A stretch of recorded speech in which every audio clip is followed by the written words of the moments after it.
The Marvelettes gave Motown its first #1 hit in 1961 with Please Mr. Postman. Not the Supremes, not Diana Ross, not any of the artists who would become household names. The Marvelettes, 5 teenage girls from Inkster, Michigan, proved that Berry Gordy's vision could work before anyone else at Motown achieved that level of success. They were Motown's first girl group, the first to prove the concept, the first to reach #1 on Billboard. And within a few years, Berry Gordy would erase them from Motown's narrative to make room for the Supreme story. Some of y'all remember Please Mr. Postman from 1961. Remember it being everywhere on the radio. Remember dancing to it at parties, buying the record, singing along to every word. Some of y'all remember it was the Marvelettes who sang it, though that memory might be hazy because Berry spent the next decade making everyone forget them. By the time the Supremes became successful in 1964, the Marvelettes had already been at Motown for 3 years, had already proven girl groups could sell records, had already done the hard work of establishing the formula the Supremes would perfect. The Marvelettes formed in 1960 as high school students in Inkster, Michigan. Gladys Horton, Wanda Young, Katherine Anderson, Georgia Anna Tillman, and Juanita Coward were just teenagers when they won their school's talent show and caught the attention of a Motown scout. Berry Gordy signed them in 1961, and within months, they were recording Please Mr. Postman. The song was written specifically for the group, tailored to their young voices and the longing teenage audiences could relate to, waiting for a letter from a boyfriend. Please Mr. Postman hit #1 on Billboard in December 1961, Motown's first #1 single ever. Before My Guy by Mary Wells, before Where Did Our Love Go by the Supremes, before any of Marvin Gaye's hits, before everything else that would make Motown famous. The Marvelettes proved Berry's entire concept, that Detroit soul could cross over to white audiences, that girl groups could be commercially successful, that Motown could compete with established labels. The Marvelettes were the proof of concept for everything that came after. Berry Gordy should have built the Marvelettes into superstars, should have given them the promotional support, the best songs, the television appearances that would establish them as Motown's flagship girl group. Should have recognized that the Marvelettes had earned priority treatment by delivering Motown's first #1. But Berry was already looking past the Marvelettes to something else, already imagining a more polished, more controllable girl group, already planning to invest in the Supremes instead. Some of y'all understand what it means to be first, but not favored. To prove something could work and then watch someone else get the resources to perfect what you pioneered. To open the door and then be pushed aside so someone prettier, more polished, more in line with the boss's vision can walk through. The Marvelettes lived that experience in real time. Watch Berry take everything the Marvelettes had proven and give it to Diana Ross. The Marvelettes had more hits after Please Mr. Postman. Playboy reached #7 in 1962. Beachwood 45789 hit #17 in 1962. Too Many Fish in the Sea reached #25 in 1964. Solid commercial success that should have established the Marvelettes as Motown's premier girl group. But by 1964, the Supremes were ascendant, and Berry's priorities had shifted completely.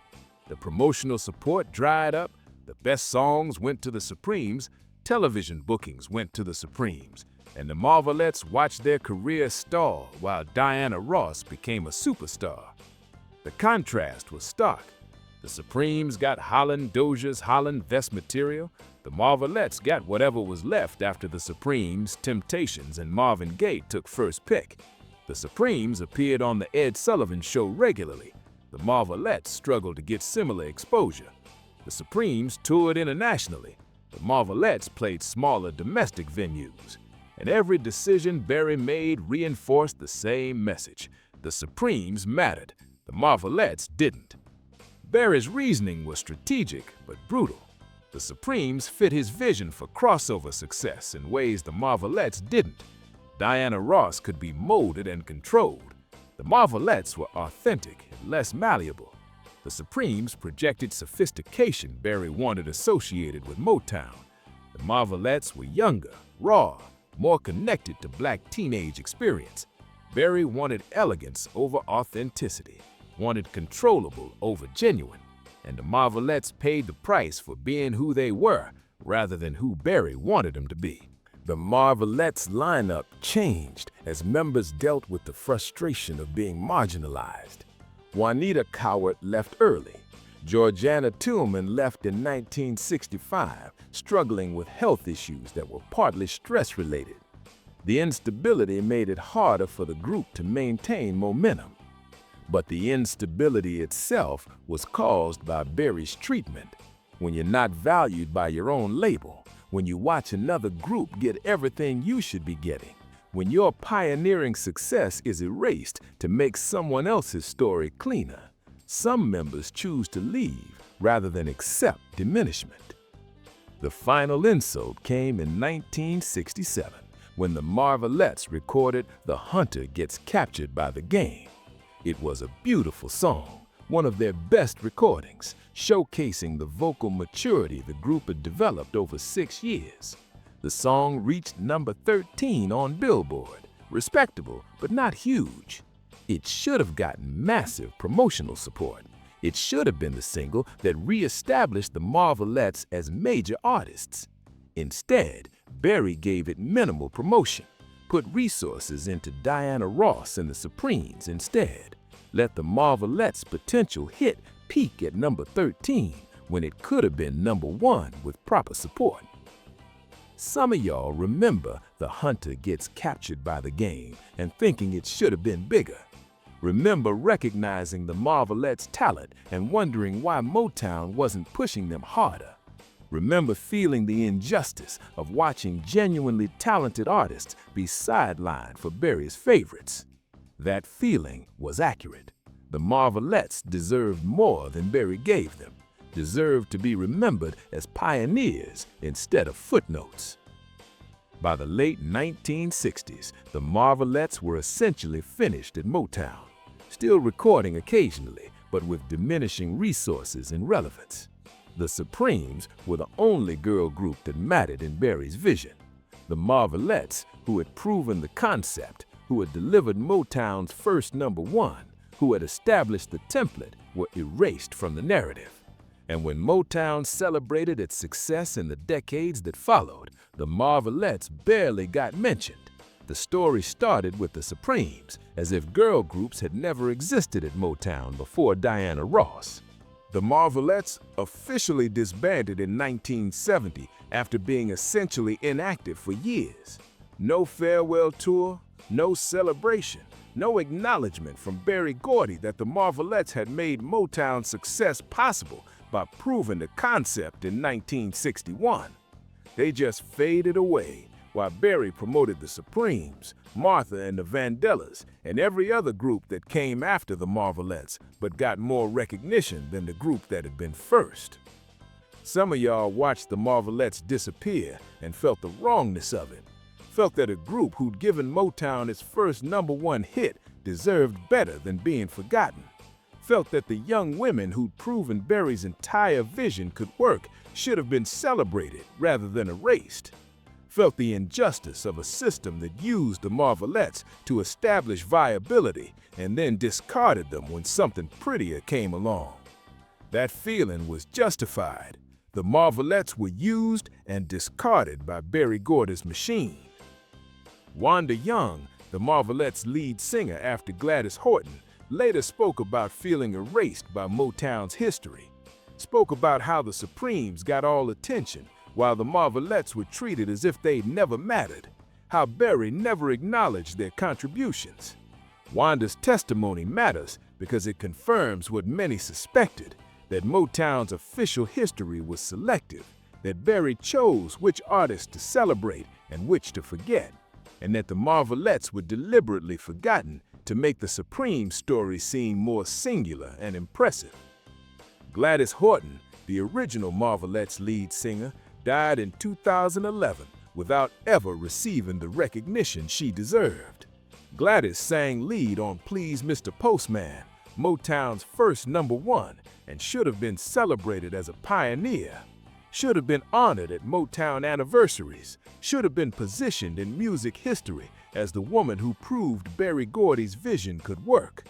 Instead, Gladys died largely forgotten by the mainstream audiences who had danced to her voice in 1961. The injustice of Gladys's obscurity compared to Diana Ross's fame tells you everything about how history gets written by people with power. Georgiana Tillman died in 1980 at age 36. The stress and frustration of being marginalized at Motown contributed to health issues she never recovered from. 36 years old, should have had decades ahead of her, should have been living comfortably off royalties from the Marvelettes' hits, should have been recognized as part of Motown's foundational success.